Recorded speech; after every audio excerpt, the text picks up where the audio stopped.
جس کو نبی کا بستر مل گیا اس کی شان بھی بلند، جس کو خود نبی مل گیا اس کی شان بھی بلند، اور جس کو بستر اور نبی دونوں مل گئے اس کی کیا شان ہوگی۔ موسیٰ علیہ السلام کو کہا کوہ طور پہ چلے جاؤ، تمہیں کتاب ملے گی، 40 دن وہاں تمہیں رہنا پڑے گا، پھر تجھے کتاب دوں گا۔ عیسیٰ علیہ السلام کو کہا اپنی عبادت خانے کے اندر عبادت کرو، پھر تمہیں کتاب ملے گی۔ داؤد علیہ السلام کو کہا، اسماعیل علیہ السلام کو کہا چھری کے نیچے آنا پڑے گا، پھر کتاب ملے گی۔ لیکن توجہ کیجئے، میرے محبوب پیغمبر کی شان دیکھیے، قرآن کی شان دیکھیے۔ فرمایا کہ رسول اللہ صلی اللہ علیہ وسلم جہاں جاتے ہیں قرآن وہیں اترتا ہے۔ اگر محبوب پیغمبر مکہ میں ہے قرآن مکہ میں اترتا ہے، اگر محبوب پیغمبر مدینہ میں ہے قرآن مدینہ میں اترتا ہے، اگر محبوب پیغمبر غار ثور کے اندر ہے قرآن غار ثور کے اندر اترتا ہے، اگر محبوب پیغمبر غار حرا کے اندر ہے قرآن غار حرا کے اندر اترتا ہے، محبوب پیغمبر غزوہ بدر کے اندر ہے قرآن غزوہ بدر میں اترتا ہے، محبوب پیغمبر غزوہ احد کے اندر ہے قرآن غزوہ احد کے اندر اترتا ہے۔ توجہ کیجئے، توجہ کیجئے، اگر محبوب پیغمبر مسجد نبوی کے اندر صحابہ کے جھرمٹ میں موجود ہے قرآن صحابہ کے جھرمٹ میں اترتا ہے۔ توجہ توجہ، اگر حتیٰ کہ محبوب پیغمبر عائشہ کے بستر پہ ہے قرآن عائشہ کے بستر پہ اترتا ہے۔ اسی لیے تو پھر مجھے کہنے دیجئے نا کہ رسول اللہ صلی اللہ علیہ وسلم کا آخری وقت ہے، اور رسول اللہ صلی اللہ علیہ وسلم فرمایا کہ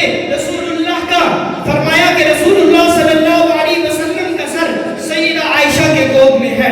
اور رسول اللہ صلی اللہ علیہ وسلم نے مسواک چبایا، مسواک کیا، میری ماں عائشہ کی آنکھ دیکھ رہی ہے۔ فرمایا کہ رسول اللہ صلی اللہ علیہ وسلم نے آخری وقت میں نماز پڑھی، میری ماں عائشہ کی آنکھ دیکھتی ہے۔ رسول اللہ صلی اللہ علیہ وسلم نے قیام کیا، میری ماں عائشہ کی آنکھ دیکھتی ہے۔ رسول اللہ صلی اللہ علیہ وسلم نے قیام کے اندر الحمدللہ رب العالمین الرحمن الرحیم سورۃ فاتحہ رب کی ثنا بلند کی، میری ماں عائشہ کی آنکھ دیکھتی ہے۔ رسول اللہ نے رکوع کیا اور کہا سبحان بدو رب بدو عظیم بدو سبحان ربی العظیم، میری ماں عائشہ کی آنکھ دیکھتی ہے۔ رسول اللہ صلی اللہ علیہ وسلم سجدے میں جاتے ہیں، سجدے میں جا کر جب سجدہ کرتے ہیں کہتے ہیں سبحان ربی الاعلیٰ، اے ربا سبحان بدو رب بدو اعلیٰ بدو، اے ربا تو میری ماں عائشہ کی آنکھ دیکھتی ہے۔ رسول اللہ صلی اللہ علیہ وسلم تشہد میں بیٹھتے ہیں، تشہد میں بیٹھ کے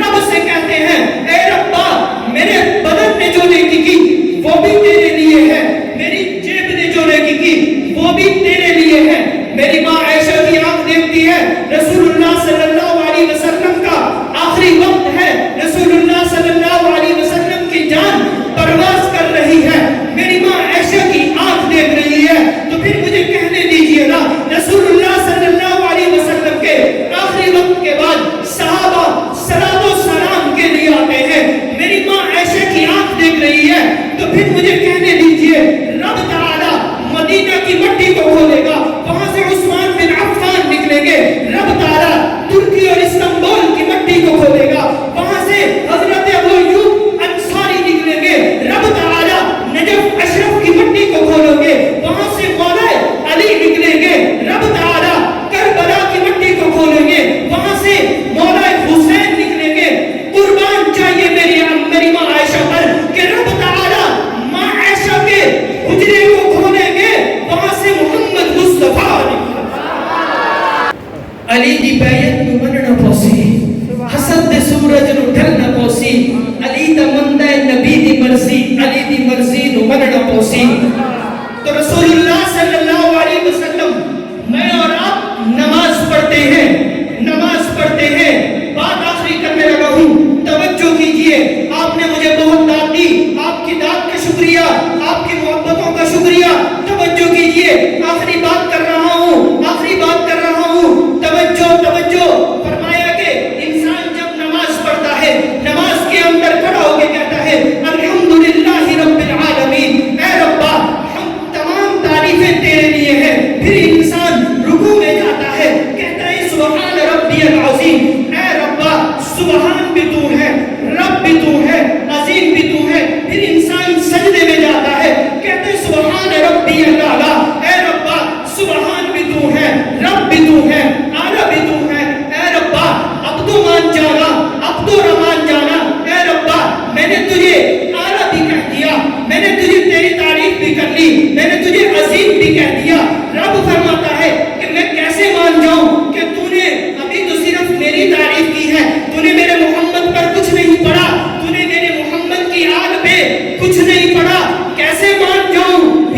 انسان کہتا ہے التحیات للہ والصلوات والطیبات السلام علیکا ایھا النبی ورحمۃ اللہ وبرکاتہ، پھر انسان کہتا ہے اے ربا میں نے تیرے حبیب پر سلام پڑھا ہے، اب تو مان جانا۔ رب فرماتا ہے کیسے مانوں گا، تو نے میرے حبیب پر سلام تو پڑھ لیا، درود نہیں پڑھا، کیسے مان جاؤں؟ پھر انسان کہتا ہے اللہم صلی علی محمد، پھر کہتا ہے اے ربا اب تو مان جانا، اب تو مان جانا۔ رب فرماتا ہے کیسے مان جاؤں، تو نے میری تعریف کر لی، تو نے میرے لیے قیام کر لیا، تو نے میرے لیے رکوع کر لیا، تو نے میرے لیے سجدہ کر لیا، تو نے میرے حبیب پر درود و سلام پڑھ لیا، لیکن کیسے مان جاؤں، تو نے میرے حبیب کی آل پہ کچھ نہیں پڑھا۔ اس لیے پھر بندہ کہتا ہے اللہم صلی علی محمد